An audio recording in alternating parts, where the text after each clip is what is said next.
Welcome friends, secrets of gods में मैं सिद्धार्थ ब्रह्मभट्ट आप सभी का एक बार फिर से स्वागत करता हूँ। और आज हम आपको बताएंगे महाभारत के जयद्रथ के बारे में। जयद्रथ की जब मृत्यु हुई, यानी कि अर्जुन ने जब जयद्रथ का सर जब उसने अपने अमोघ बाण से जब उसने काट दिया, तब उसके जो पिता थे, जयद्रथ के पिता वृद्ध क्षत्र जिसका नाम था, उनके सिर के भी 100 टुकड़े हो गए थे। महाभारत के ऐसे कई पात्र हैं जिसके बारे में ज़्यादातर लोगों को पता नहीं है। तो आज हम आपको जयद्रथ के बारे में कुछ जानकारी देंगे।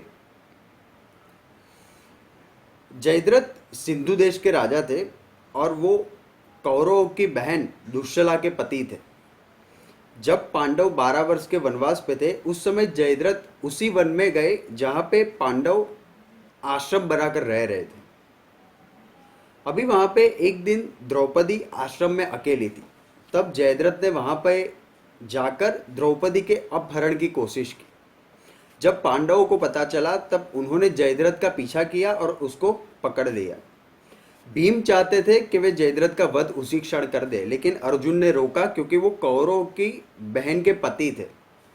इसलिए भीम ने उनको न मार कर उसके सारे बाल उतार दिए और सिर्फ उसके सर पर 5 चोटी रख दी, उसका अपमान करने के लिए, ताकि लोग उस पर हंसे, उसने जो ये कार्य किया है उस पर हंसे। उसके बाद युधिष्ठिर ने उस पर दया खाकर जयद्रथ को वहां से मुक्त कर दिया। लेकिन उसके बाद जयद्रथ अपने राज्य नहीं गए, सिंधु देश नहीं गए, लेकिन वो हरिद्वार जाकर पांडवों से बदला लेने के लिए भगवान शिव का घोर तप करने लगे। भगवान शिव उनसे प्रसन्न हुए और जयद्रथ को वरदान मांगने के लिए कहा। जयद्रथ ने यह वरदान मांगा कि वो पांडवों को युद्ध में हराना चाहेंगे, महाभारत के युद्ध के अंदर। तब भगवान शिव ने जयद्रथ से ये कहा कि तुम अर्जुन को छोड़कर बाकी के 4 पांडवों को युद्ध में एक दिन के लिए पीछे हटा सकते हो, क्योंकि अर्जुन को पीछे हटाना तुम्हारे लिए संभव नहीं है, क्योंकि उनके साथ स्वयं भगवान नारायण और वे भी स्वयं भगवान नर का अवतार है। इसलिए तुम उसके अलावा बाकी के पांडवों को एक दिन के लिए पीछे हटा सकते हो। अभी जो अभिमन्यु की जो मृत्यु हुई थी, वो हुई थी जयद्रथ के कारण ही, क्योंकि द्रोणाचार्य ने चक्रव्यूह की रचना की। उन्होंने युधिष्ठिर को बंदी बनाने के चक्रव्यूह की रचना की। तब युधिष्ठिर ने अभिमन्यु से ये कहा कि आप इस चक्रव्यूह को भेद दे। तब अभिमन्यु ने भी कहा कि इस चक्रव्यूह को मैं भेदना जानता हूं, लेकिन उससे बाहर निकलने का मार्ग मुझे ज्ञात नहीं है। तब युधिष्ठिर, भीम, सहदेव और नकुल सभी ने अभिमन्यु से यह कहा कि आप उसमें प्रवेश करें, उसके साथ हम भी आपके साथ प्रवेश करेंगे और इस चक्रव्यूह का हम विध्वंस कर देंगे। अभी द्रोणाचार्य ने उस चक्रव्यूह के मुख्य द्वार पर जयद्रथ को नियुक्त किया था और अर्जुन को बाकी के जो महारथी थे कौरवों के, वो उस चक्रव्यूह से दूर युद्ध के लिए ले गए थे। अभिमन्यु ने उस चक्रव्यूह के अंदर प्रवेश कर लिया और उसके साथ कोशिश की युधिष्ठिर और भीम ने कि वो अभिमन्यु के साथ चक्रव्यूह में घुसे और चक्रव्यूह का विध्वंस कर दे। लेकिन मुख्य द्वार पर जयद्रथ महादेव के जो वरदान उनको मिला था, उसके प्रताप से वो सभी पांडवों को रोकने में सक्षम हो गए और उन्होंने किसी भी पांडव को चक्रव्यूह के अंदर घुसने नहीं दिया, क्योंकि एक दिन के लिए उसको भगवान शिव का वरदान प्राप्त था। इसी के कारण अभिमन्यु की मृत्यु हो गई थी। फिर जब अर्जुन को यह पता चला कि अभिमन्यु की मृत्यु हो गई है, तब उसके बाद अर्जुन ने प्रतिज्ञा ली कि अगले दिन अगर वो जयद्रथ का वध नहीं कर पाए तो वो अग्नि समाधि ले लेंगे।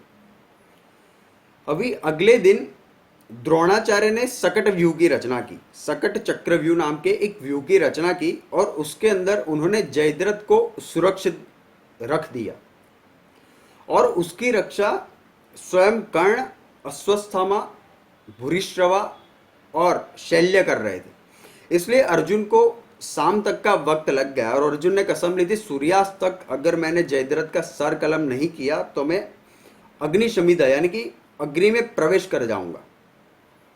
लेकिन अर्जुन शाम तक वहां पर पहुंचने में यानी कि जयद्रथ तक पहुंचने में भी असमर्थ रहे, क्योंकि बहुत सारे महारथी उसकी रक्षा कर रहे थे और द्रोणाचार्य ने अपनी व्यूह रचना बनाई थी। तब भगवान श्री कृष्ण ने अपनी माया से सूर्यास्त जब होने वाला था तब अंधकार उन्होंने चारों दिशाओं में कर दिया अपनी माया से, और अर्जुन को ऐसा लगा कि सूर्यास्त हो गया है, इसलिए उन्होंने अपने रथ से वो नीचे उतर गए। और उसके बाद जयद्रथ उसके सामने आए और उन्होंने अर्जुन की मजाक करते हुए अर्जुन से ये कहा कि आप अभी अग्नि में प्रवेश कर जाए जैसे आपने प्रतिज्ञा ली है। तभी भगवान श्री कृष्ण अपनी माया दूर करते हैं, फिर से सब देख पाते हैं कि अंधकार अभी तक नहीं हुआ, ये भगवान श्री कृष्ण की माया थी।